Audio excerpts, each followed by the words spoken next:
Hi, everybody, and thank you for having me. The last presentation, Alexander, I have to thank you. You helped me a lot because you talked about a lot of the stuff that I might talk, so I'll improvise a bit if you don't mind. How many here in this audience have already tasted Spirulina powder, probably? Bad smell, right? Bad taste. So we're a different product. We do it fresh. We're the only company in the world that knows how to produce alternative protein out of Spirulina algae, which is actually a bacteria. I'll talk about that a bit later. And fresh Spirulina doesn't have any taste or odor. And actually, it is being absorbed into everything you put in. And it's probably one of the best future alternative proteins that we can have. But I want to start with something else a bit less talking about products, etc., and taking you up a notch to a vision. I've got 3 children, 1.5, 4, and 6.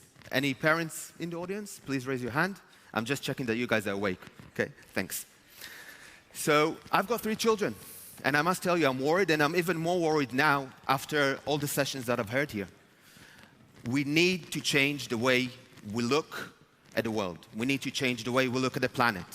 We need to check everything that goes into our body. We need to check and change the way we look at food. We're talking about food for ages, but we're not considering what it does to our health. We're not really considering either what it does to the planet. At Simpliigood, we try to challenge 2 main global challenges. The first is actually, by 2050, we will need 2 planets in order to produce the amount of protein needed to feed the population. Now, unless there's something I don't know about in the science world, that's not going to happen. And it's not about carbon emissions, and it's not animal cruelty. We don't have a choice. We need to find alternative proteins that are sustainable, scalable, tasty, and healthy for us. A second challenge that we touch is malnutrition. 1 out of 3 in this audience is malnutritioned. We're not only talking about developing countries and hunger in Africa. We're talking about obesity in developed countries. Obesity and hunger have the same end game, and they start from the same problem. Okay, we're missing alternative proteins that are good for our body, that are healthy for us. We're missing micronutrients. The #1 reason in Africa for babies' death is lack of vitamins, essential vitamins that are so easy to find, and they are there. We just need to focus on those ideas. Now, this is a crazy number. This isn't the world I want to live my kids. Okay, 1 out of 3, we need to tap into those. Our vision, people and planet, we don't separate the 2. We look at them at the same time, and the same vision, and with the same actions. Okay, we believe that the food we put in our body has to be healthy. It has to be tasty, and it also has to be environmentally clean. It has to be good for the environment. So what we grow is probably the most nutritionally dense food you can find. Spirulina algae grows in ponds like that. It's basically green water. It's a bacteria, actually. It's a cyanobacteria, so you can't actually grab it by your hand, but you can see it under a microscope. It holds 74% protein, full amino acid scope. Okay? It has micronutrients, vitamins A, B, C, folic acid, antioxidants, iron, calcium, magnesium, and probably a bunch of other stuff that we don't know yet. All of those have a bioavailability of 90%, which means it stays in your body. Popeye. Everybody know Popeye? Right? What does Popeye eat? Spinach. Why does he eat spinach? Iron, right? Fake news, guys. Our body doesn't know how to absorb iron from spinach. No bioavailability. Everything we're talking in Spirulina has 90% bioavailability. What you eat, and you eat the whole plant. No waste, stays inside your body. So we're unique because we're the first ones who are doing it fresh, okay? We have high consistency, which is something in the algae business, which is very, very, very important. Basically, we make the same product over and over and over again across 16 water ponds, okay? Across 300 kilometers away, and controlled through IoT and a lot of technology from long distance. We have food grade approval, which means we can enter supermarkets and everything and not be a supplement, okay? I can have a whole talk about supplement business, but that's in a different talk, I guess. Industry scale. We're the only ones who know to take it out of the lab and grow it on an industry scale. Today we grow 50 tons, and we're now building a factory and moving over to 500 tons annually, which is a lot of spirulina, by the way.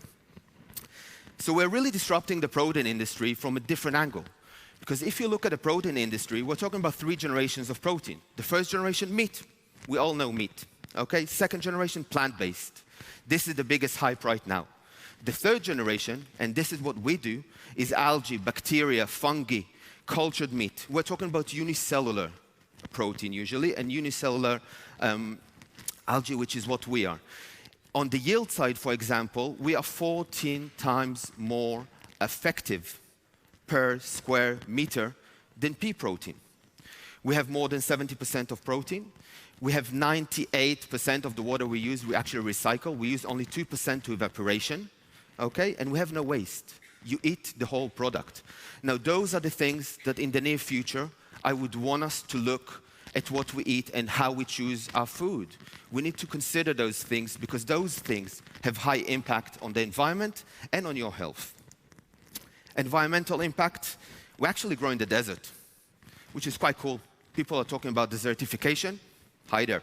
We're doing photosynthesis in the desert. We're taking carbon out of the environment and producing oxygen, and we're doing it in 60 Celsius. It's the only protein known to mankind that actually thrives at 60 Celsius. We're carbon negative, like I said, water efficient, and energy efficient because we don't need a lot of energy. We use the sun. In the Israeli desert, there's more than 300 days of sun, which are effective for us. So basically, what we're trying to do is change those 2 sides, lost myself for a minute, those 2 sides with this. This is how our photoreactors, by the way, look before the algae enters our commercial ponds. Today, our first generation of spirulina is fresh frozen spirulina. We harvest the spirulina, and 40 minutes after that, we fast freeze it in minus 40 Celsius. This is our first generation. This is already in the markets. Our second generation is the alternative dairy line, which is fermented spirulina. The spirulina we take out of the water, we do other stuff with it, fermentation. Fermented is classical for the alternative dairy. We have Philadelphia-like cream cheese entering the market within a month and a half, Gouda cheese. We have yogurts, probiotic yogurts, all based on spirulina, all clean label. You don't need any additives, nothing inside. The spirulina takes care of you and takes care of the environment. We also have a great team in the company. And our founder, which is a marine biologist, played around with the water, and by a science mess up, basically, managed to produce a meat analog. Something happened in the water. He dived into it. We managed to produce a meat analog, okay, an alternative meat, like chicken breast, like shrimps, has exactly the same flexibility, has exactly the same bite of a schnitzel, okay, that you would expect. No taste, no odor. It's just a matter of adding those. 98% spirulina in that product, 24% protein. Okay, this is clean label. Now, if we look into the future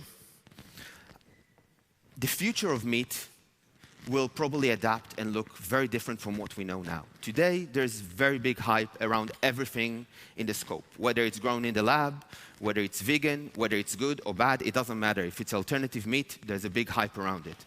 Now, I think we need to put that into proportion. For example, let's talk about burgers, alternative burgers, without calling any names. All of them are pretty much the same.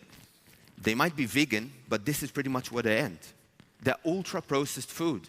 Eating a McDonald's is actually healthier in some cases than having one of those burgers for your body, for your health. Now let's talk about the environment, because we said it's not only about health and it's not only about people, it's also about impacting the environment. So if you grow something in France, then you take that protein from that certain crop, take it over to China, do extraction, have 80% waste that you have nothing to do with it, and then ship it over to New York. Carbon side, I think we have an issue. And this is without even getting into the whole process and the whole industrial process around it. So I think we need to rethink about what sort of products we're having also in this category. Now, if we would look into the future, 5 to 10 years from now, I think we will see the next generation of plant-based products becoming cleaner. Today, plant-based products out there have around 15 to 24 pretty much ingredients, okay? That's not something we would want to have. So we would have probably cleaner products with maybe 4 ingredients inside, 3 ingredients inside, high on protein, very nutritious. They will be fresh, they will be clean label. And then on the other side, we have cultured meat. Cultured meat is lab grown. Now that's also something we need to talk about, because that is going to hit the market probably within 7 to 10 years. I don't see anyone getting into the market on a mass scale on a faster track. But then there are other issues we have to attract, because if we're talking about cultured meat, it's fine growing it in a lab. But what happens if it becomes on an industry scale? Okay? Antibiotics. There isn't any other choice. It will have to be filled with antibiotics. Is that something we need? Or is that something we need to adapt to and think about how we're producing those products right now? Will we still be eating meat, or will it just be an indulgence in 10 years from now? I'm pretty much gambling on the indulgence side. So I hope you enjoyed it. I hope I stood on the time. Thank you.